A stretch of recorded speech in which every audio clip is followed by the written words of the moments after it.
Demain, lundi, le Premier ministre israélien Netanyahou se rendra à Washington pour rencontrer le président américain Donald Trump. Israël a donné son feu vert à la reprise des négociations au Qatar, mais le Premier ministre israélien a déclaré que les dernières demandes exigées par le Hamas sont inacceptables.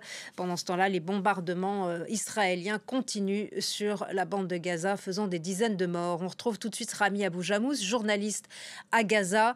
Les conditions de vie des Gazaouis ne cessent de se dégrader.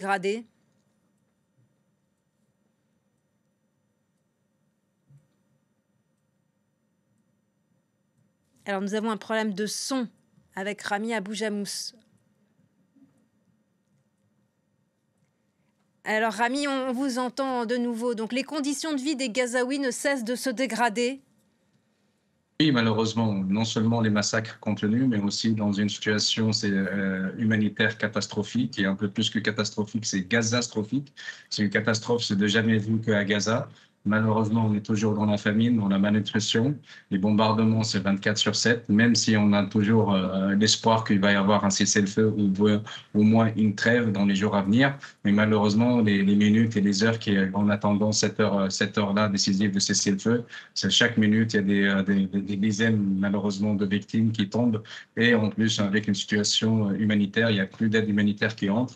Les centres de distribution d'aide humanitaire de la compagnie américaine ou israélo-américaine qui étaient déjà à l'endroit où c'est plutôt un piège mortel. Ils ont fermé les portes depuis hier. Et donc, l'aide humanitaire qui passe pour les ONG internationales ou bien unisiennes, c'est compte à gouttes, donc il n'y a plus rien qui entre malheureusement. Et c'est pour ça que la situation devient de plus en plus difficile, surtout aussi au niveau de l'eau potable. On est dans l'été, il n'y a pas d'eau potable dans toute la bande de Gaza. Les stations de purification de l'eau ou bien de désalinisation de l'eau sont rares, ils n'ont pas les moyens, ils n'ont pas les produits chimiques, ils n'ont pas le fil pour fonctionner. Et même certaines ont été bombardées comme hier, où il y a eu 3 morts malheureusement. On est dans une situation d'attente. La population est surépuisée de déplacement en déplacement, de massacre à massacre, de la famine à la malnutrition. Et ils espèrent que dans les jours à venir, ou même dans les heures à venir, entendre une bonne nouvelle pour un cessez-le-feu. Alors on vient de l'apprendre, la délégation israélienne est en route pour le Qatar. Une trêve est-elle réellement envisageable ? On croit que cette fois-ci, il y a une volonté de la part de Trump, parce qu'on sait très bien que l'homme le plus fort qui peut faire arrêter tout ça, comme il a fait avec l'Iran, je crois qu'il a une volonté d'arrêter tout ça, même si l'Israélien ou bien Netanyahou, il n'a pas accepté les changements sur l'initiative ou bien le cadre de négociation que le Hamas, ils ont rectifié, mais au moins, il a envoyé une délégation et ça veut dire qu'ils sont d'accord.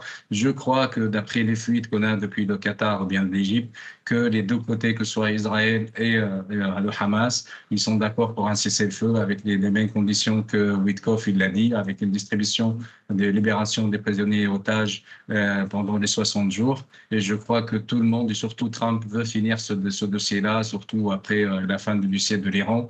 Maintenant, le seul dossier qui empêche Trump de faire des relations au Proche-Orient, c'est le dossier de Gaza.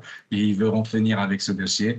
Même l'armée israélienne elle-même, ils ont déclaré qu'ils peuvent plus faire plus que ça dans la bande de Gaza. Ils vont entrer dans une guerre de usure. Ils n'ont pas envie de faire ça et surtout pas occuper toute la bande de Gaza. Maintenant, ils occupent à peu près 70% de la bande de Gaza et qu'il faut que s'arrêter et faire un accord avec le Hamas.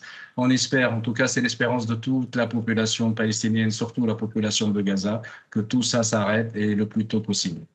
Merci beaucoup Rami Abou-Jamous d'avoir été avec nous et merci pour toutes vos informations.